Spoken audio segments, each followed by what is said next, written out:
Okay, hello again, and we are now on the fourth pre-recorded discussion. And what we are going to tackle now is the next special operator or the required operators that we may use also in branching. So these operators are what we call a logical operators. So what is logical operators, DI?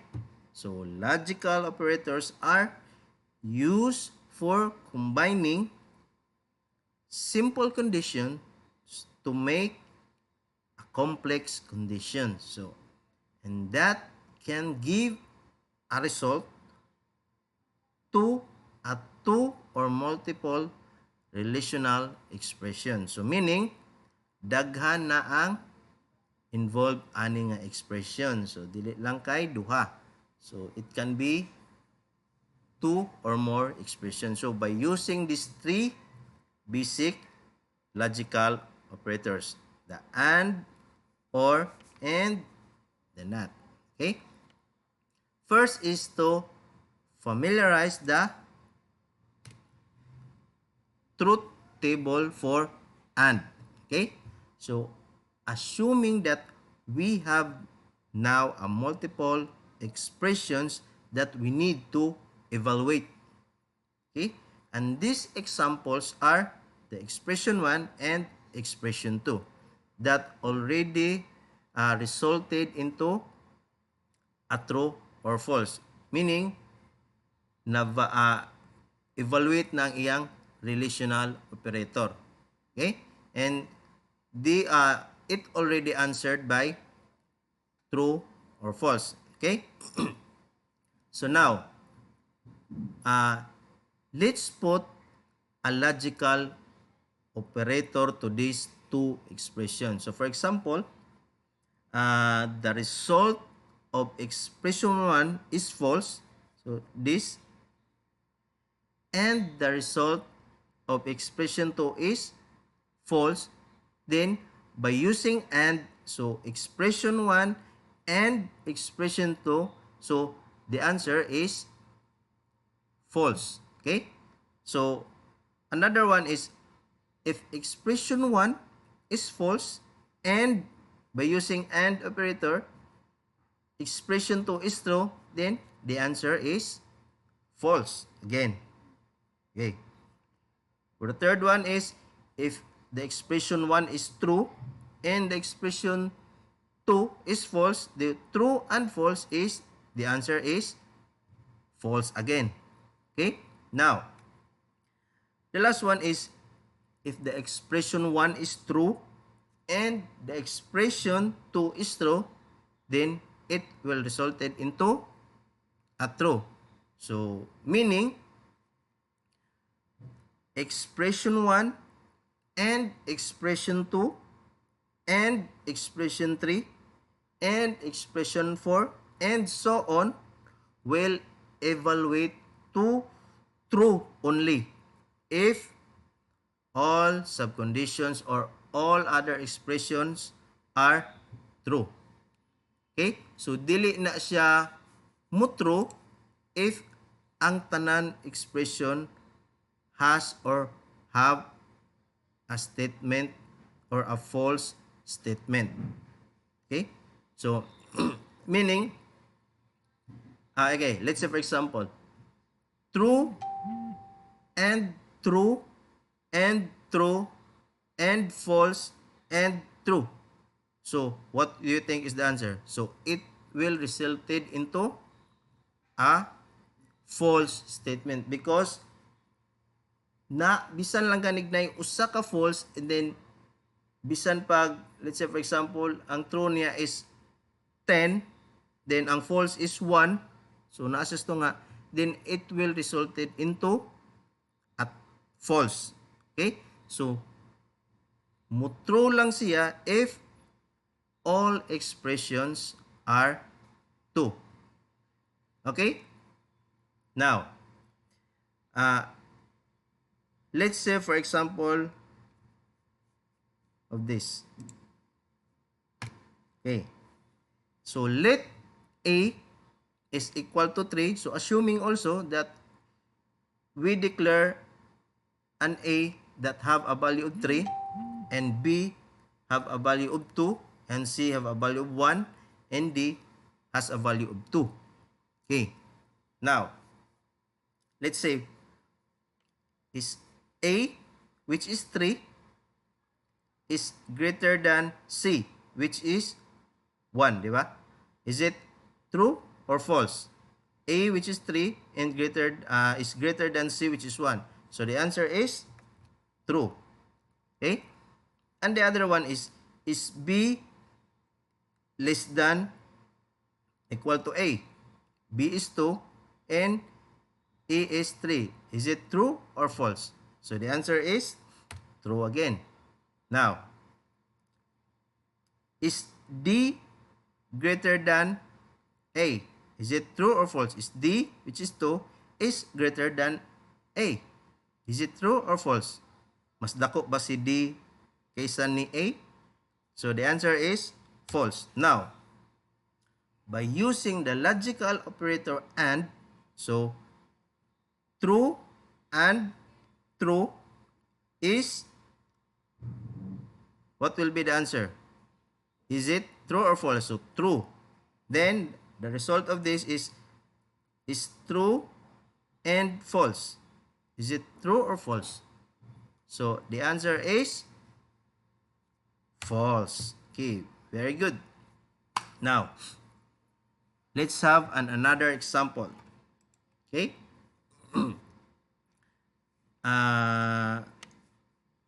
A is less than C, which is true or false? Is 3 less than to C?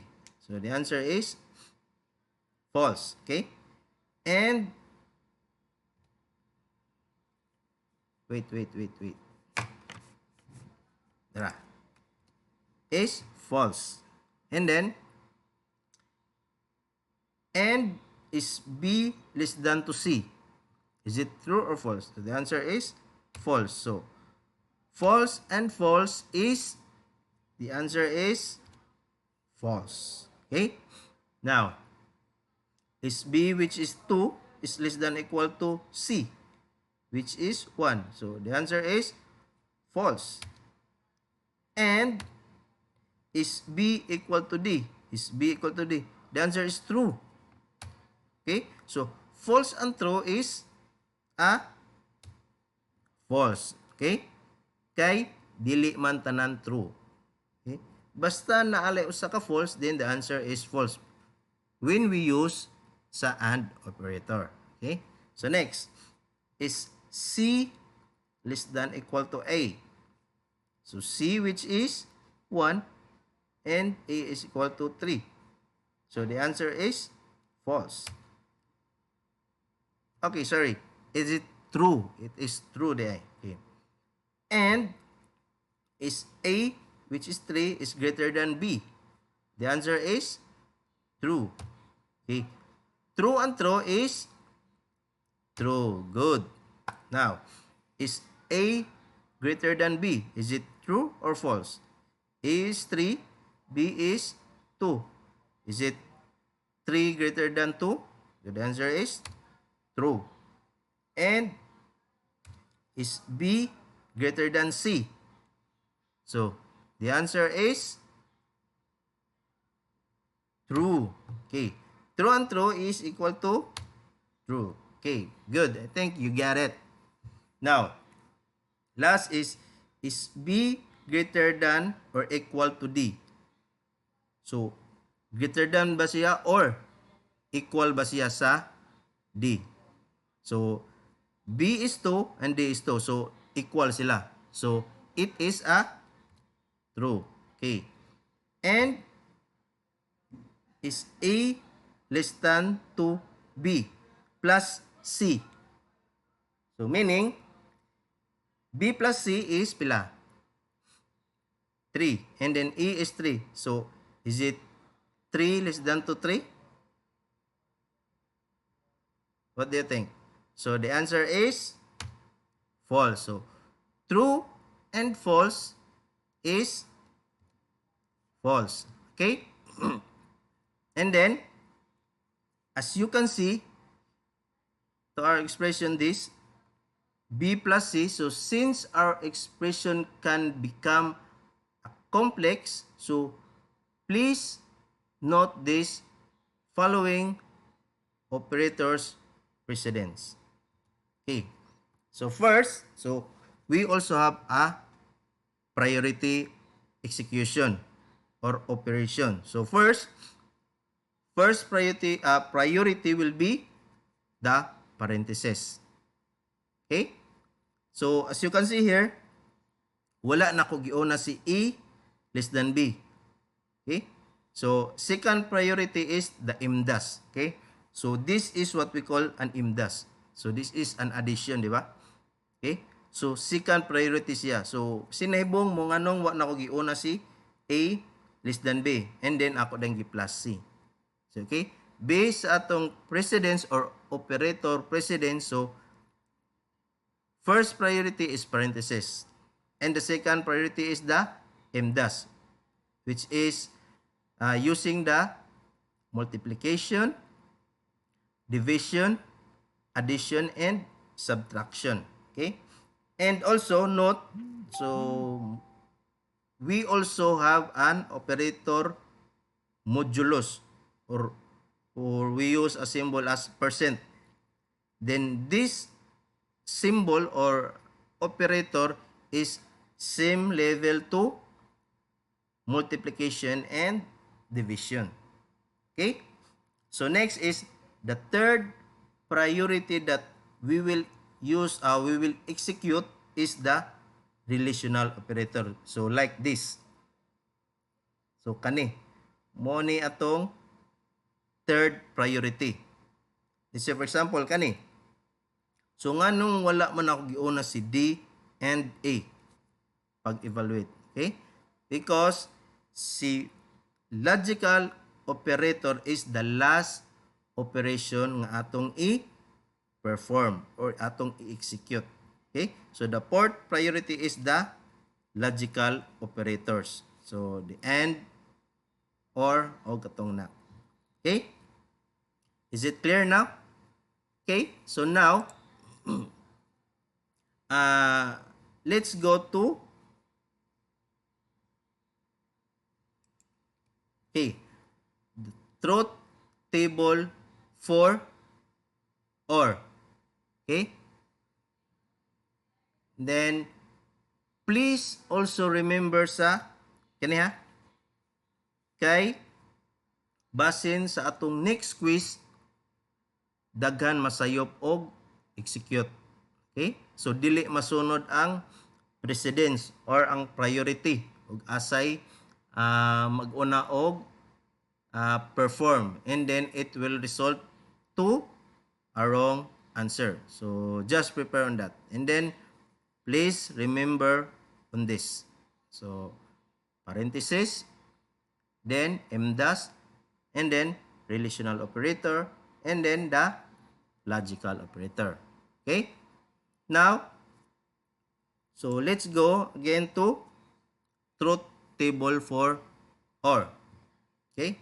So, also assuming that our expressions, like expression 1, expression 2, had already a value, which is the false, a true, or false. Okay? And then we will use the OR logical operator for this. Okay? So, now, if expression 1 is false, using the logical operator OR, so if expression 1 is false or expression 2 is false, then the answer is false. Okay? Then the other one is if expression 1 is false and if expression 1 is false or expression 2 is true, then the answer is true. Okay?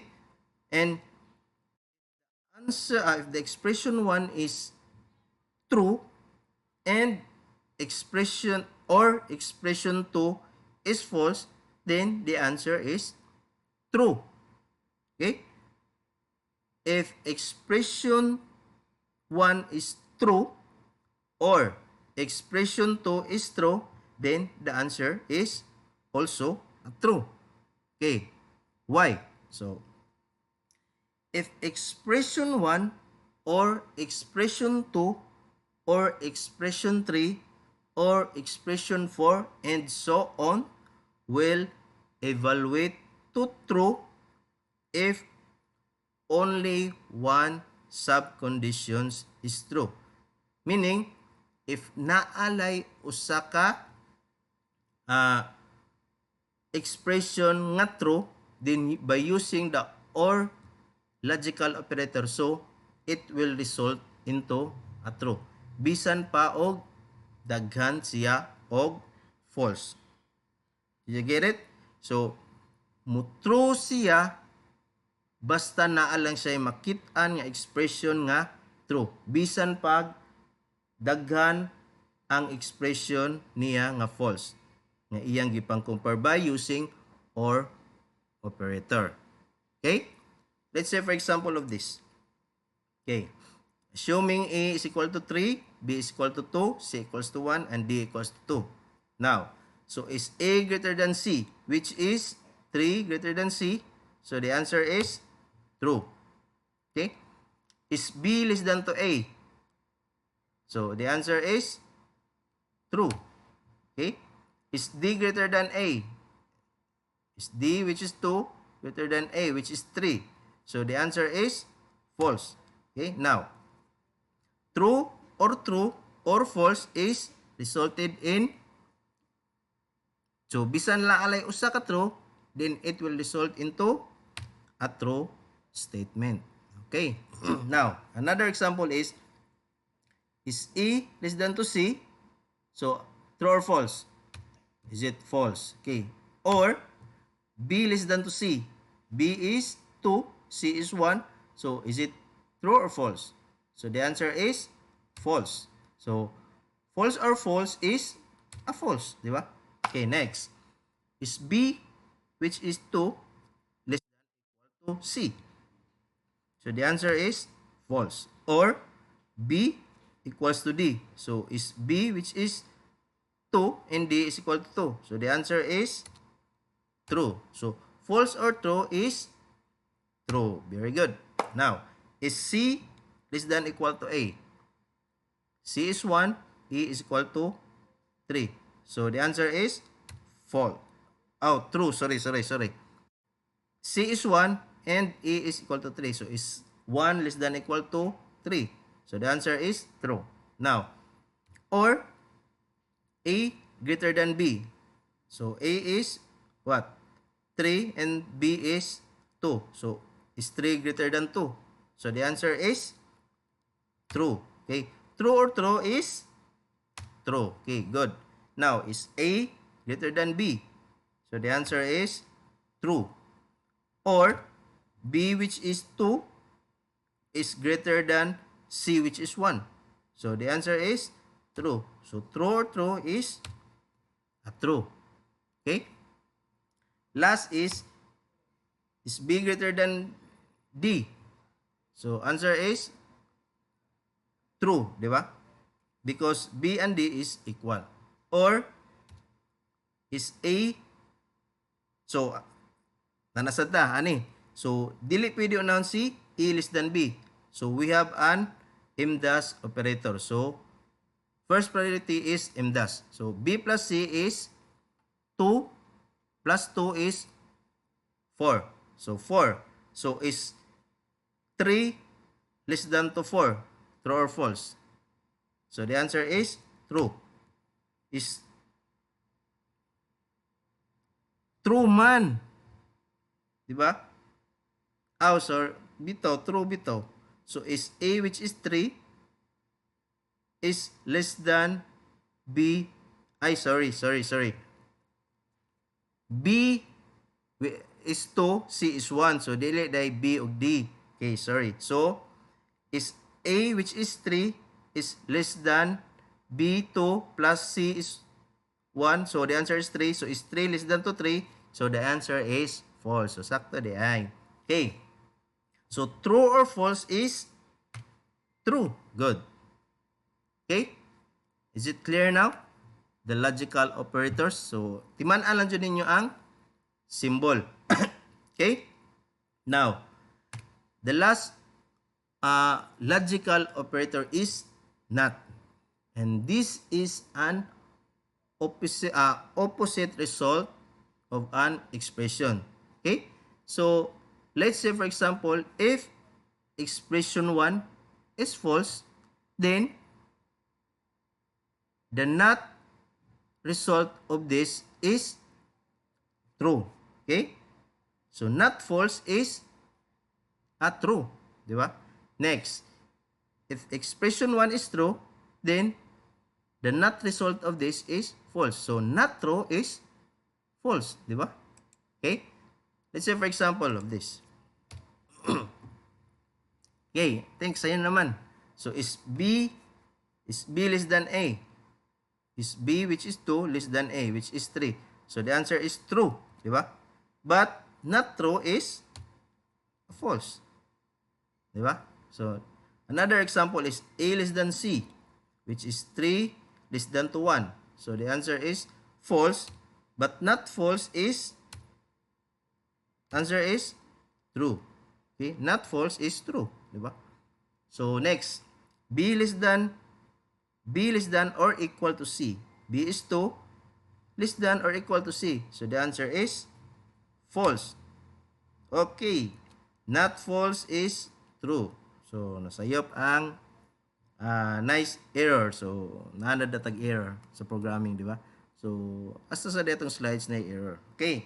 Now, the last example is C less than equal to A? So, C is 1. Then, less than ba siya or equal ba sa A? So, the answer is true. So, not true is false. Okay. Does it?